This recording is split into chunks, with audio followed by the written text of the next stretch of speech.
Kim Jong Un की luxury lifestyle के बारे में चटपटी खबरें आपने जरूर से नहीं सुनी होंगी, लेकिन आज हम आपके लिए लेकर आए हैं कुछ इन्फॉर्मेशन जिसके अकॉर्डिंग 13 साल से ऊपर की खूबसूरत और हसीन लड़कियों का एक ऐसा ग्रुप जो किम जोंग उन के लिए हमेशा तैयार रहता है और उसके हाई रैंक ऑफिसर्स की हर तरह की सेक्सुअल विशेस को बड़े ही माइंड ब्लोइंग तरीके से पूरा करती हैं। 2000 लड़कियों के ऐसे ग्रुप में लड़कियों को ऑलवेज यस कहने की आदत डाली जाती है। बने रहिए वीडियो में हमारे साथ बिल्कुल आखिर तक, क्योंकि यहाँ है बहुत कुछ।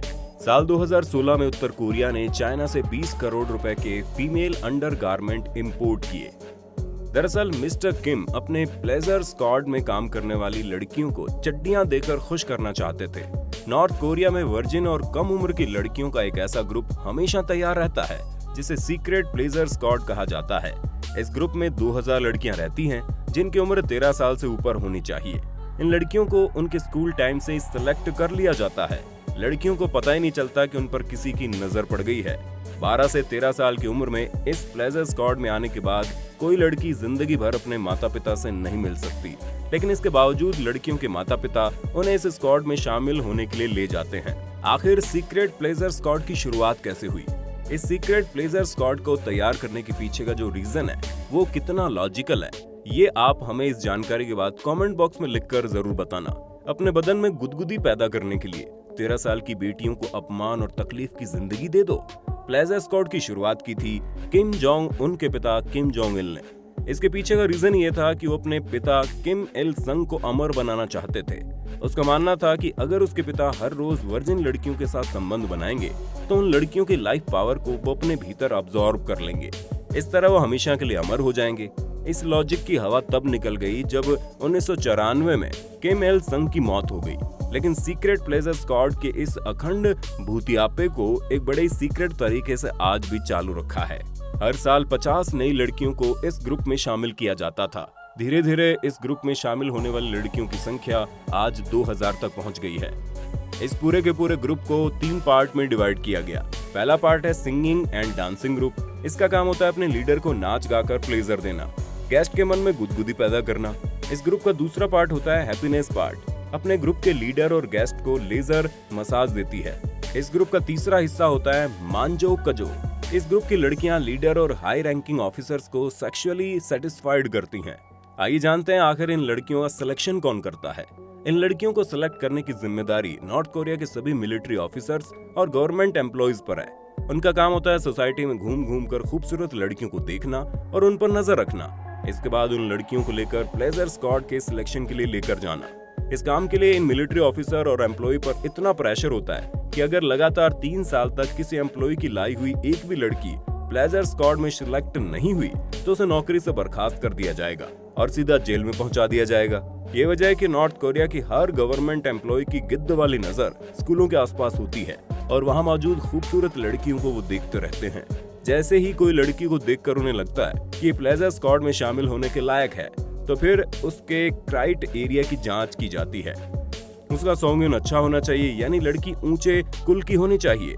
उसके हाइट स्टैंडर्ड के अकॉर्डिंग होनी चाहिए। हालांकि हाइट का स्टैंडर्ड चेंज होता रहता है। किम इल संग के टाइम पीरियड में लड़कियों की स्टैंडर्ड हाइट 5 फुट 5 इंच थी, क्योंकि उनकी खुद की हाइट भी अच्छी थी।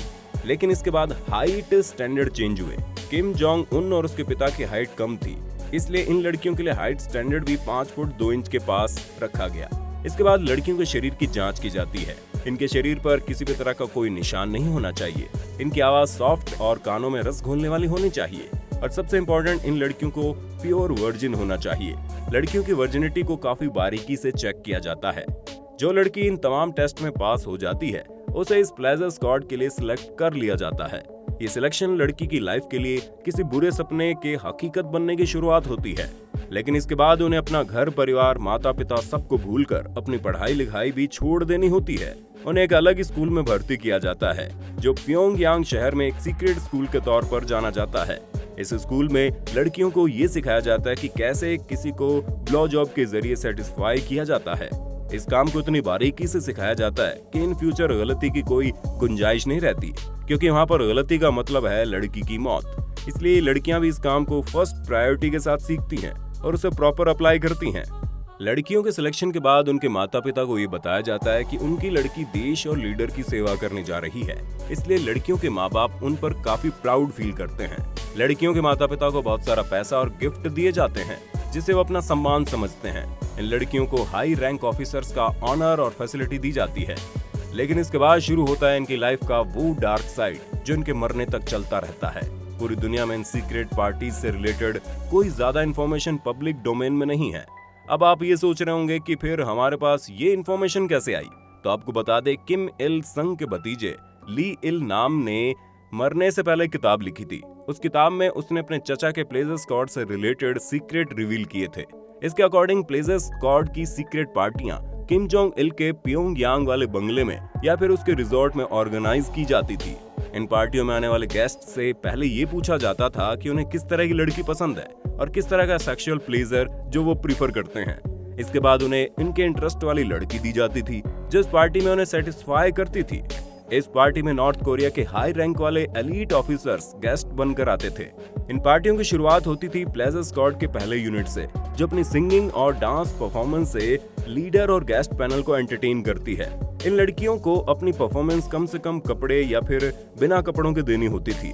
कई बार किम जोंग इल खुद ही स्टेज पर पहुंचकर लड़कियों को टॉपलेस कर देता था या फिर उन्हें खुद ही ऐसा ऑर्डर देता था। वो अपने मन से ही कोई स्पेशल डांस कोरियोग्राफ करके उसे परफॉर्म करने के लिए कहता था। कई बार वो अपने गेस्ट से भी स्टेज पर आकर बैले डांस करने के लिए कहता था। सिंगिंग, डांस और प्लेजर के अलावा इस पार्टी में खाने पीने का भी स्पेशल इंतजाम हुआ करता था। लड़कियों को दूसरे देशों में डांस की ट्रेनिंग के लिए भेजा जाता था ताकि वो अपनी परफॉर्मेंस के जरिए अपने देश की सेवा कर सके।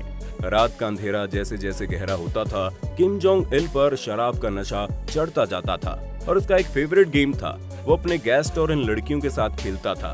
हारने वालों को एक एक करके अपने बदन से कपड़े उतारने होते थे।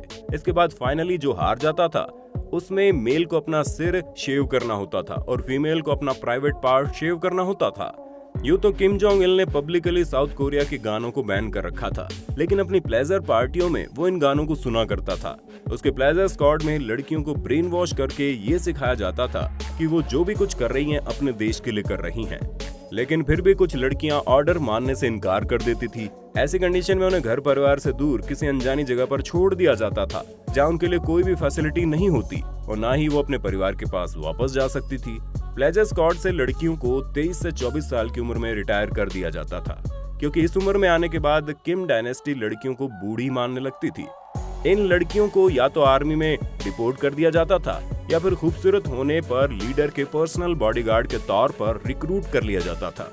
इसके अलावा अगर लड़की खूबसूरत हुई तो लीडर अपने आर्मी ऑफिसर्स को बतौर गिफ्ट और लड़कियों को दे दिया करता था। अपने पिता की मौत के बाद किम जोंग उन ने इस प्लेजर स्क्वाड को बंद कर दिया था, क्योंकि उसका मानना था कि प्लेजर स्क्वाड की वजह से उसकी माँ हमेशा परेशान रही।